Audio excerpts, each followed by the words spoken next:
The Korean Peninsula is divided between the Republic of Korea in the south and the Democratic People's Republic of Korea in the north. Both have their own flags and are known by different names in the Korean language. The flag of South Korea is called the Taegukgi, while the flag of North Korea is known instead as the Namhongsae-gongwagukgi.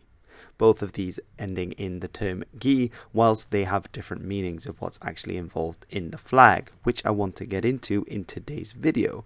Because while there are now two flags for the two different states that are found on the Korean Peninsula, at one point there was only one state there, and I thought it'd be interesting to look at the old flag of Korea and what happened to it, how it developed, and what the symbolism behind it is. So that's the topic of today's video. Now, to find out why, we have to go back and look at the Korean Empire, which in the 19th century ruled over all of the Korean Peninsula. Now, the ruling dynasty was the Joseon dynasty, and already from the 14th century they had their own standards and symbols that they used on their own flags, such as this one. However, the problem came in the middle of the 19th century that while this was the banner of the imperial family that ruled Korea, it wasn't the official flag of the nation of Korea. This became a problem in 1876 when they had to sign official treaties with other countries, particularly with Japan, following several incidents between the nations. This led to the idea of having a national flag for the Empire of Korea, something that came about in 1880 when the Chinese statesman Huang Zunqian was asked to come up with a flag for Korea. Now, being Chinese, he decided to go for a flag that was very similar to the one that was used by the Qing Empire in China at the time. In fact, he rather proposed that the Korean Empire simply uses the same flag as the Qing in China. This didn't go down too well in Korea, however, and this idea was ultimately rejected. For more on China's colourful flag history, check out this video on China's various flags here. But this isn't the end, of course, of the Korean flag drama, and a few years later, another Chinese statesman by the name of Ma Jianzhong was also asked to come up with a new flag for Korea. Unlike his predecessor, who just proposed the existing Chinese flag with some variations, he decided instead to go for two symbols that were very important to Korean way of life, particularly in terms of its relation to Confucius and Taoist philosophy. One of these symbols was the taegyuk, which is already found in some graves decorating certain items such as swords dating all the way back to 600 AD in the Korean Peninsula and is even older in neighboring China. It's related to the Taijitu, which is found in China, which is more commonly today known by a later variant as the yin and yang symbol. The taegyuk is the same idea but a slightly different variant, and with the red and blue colors it's more closely tied to Korea as opposed to China, although both ultimately stem from Confucius and Taoist philosophies as they're found in China. The colors here are very important, the red color being the positive or the yang life force, whereas the blue color is the negative or the yin life force, both being equally important. This was already an old symbol that was being used in Korea by the Joseon dynasty, and it was hoped by putting these two symbols together, the negative and the positive life forces, that harmony would be created and would prevail over the kingdom. The second of the traditional Korean symbols that were being incorporated onto this new flag was that of the bagua, which has various symbols that come from the Taoist tradition originating in China as well, which purport to show different elements of the universe, often related to, say, a cardinal direction or to an astronomical body, etc.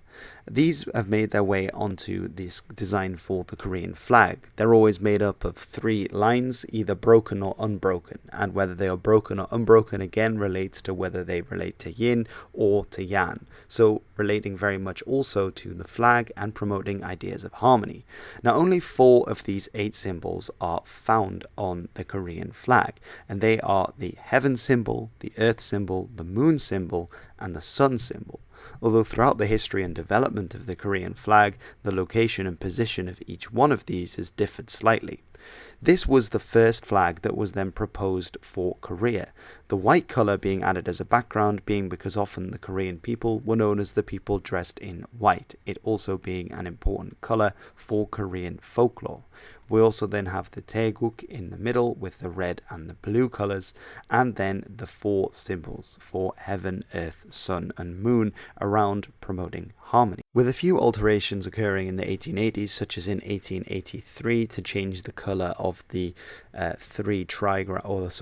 trigrams to black, we then have this being used as the Korean flag until the annexation of Korea by Japan in 1910, which of course saw the Japanese flag being hoisted over Korea as its official colony. Now, of course, the Japanese also had several flags which they were using around this time period, and so the official national flag of Japan, without the rising sun but just with the red dot as it looks to us, that was used as the main flag in Korea from 1910 onwards.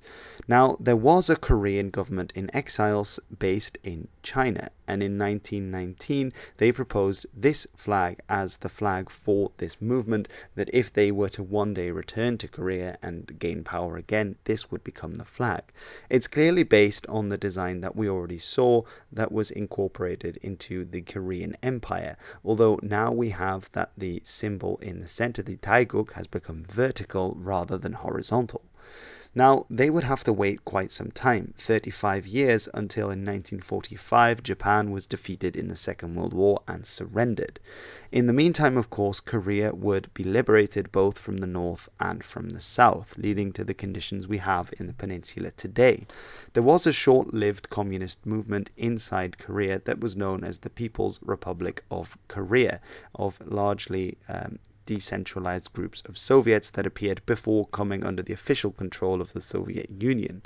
In 1946, they adopted this as their flag, and as we can see, this again contains the same Taeguk symbol and indeed those 3 tri-band designs in the center with 3 bands. I personally quite liked this flag, but it was only used for a very short amount of time, as later what became North Korea would get a very different flag in 1948 with the official partition of the peninsula, and that is of course the same flag that North Korea still uses to this day.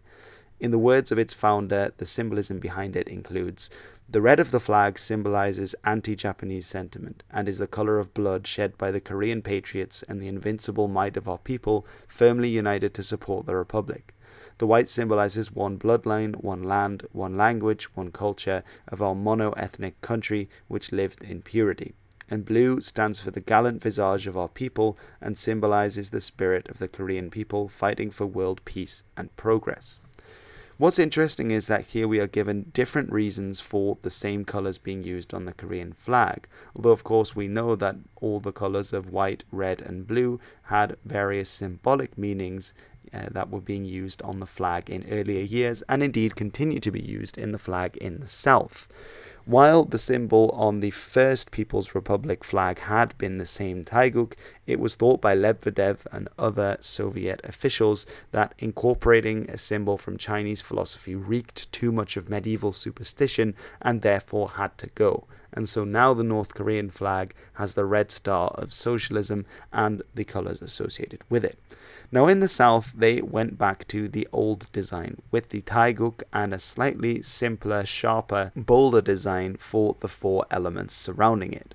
There would be several changes that were made to the Korean flag throughout its history in the south. For example, in 1949, the shade of blue would be somewhat lighter, although officially the shade of blue was not precisely stipulated until 1997, when it became somewhat darker than it had been.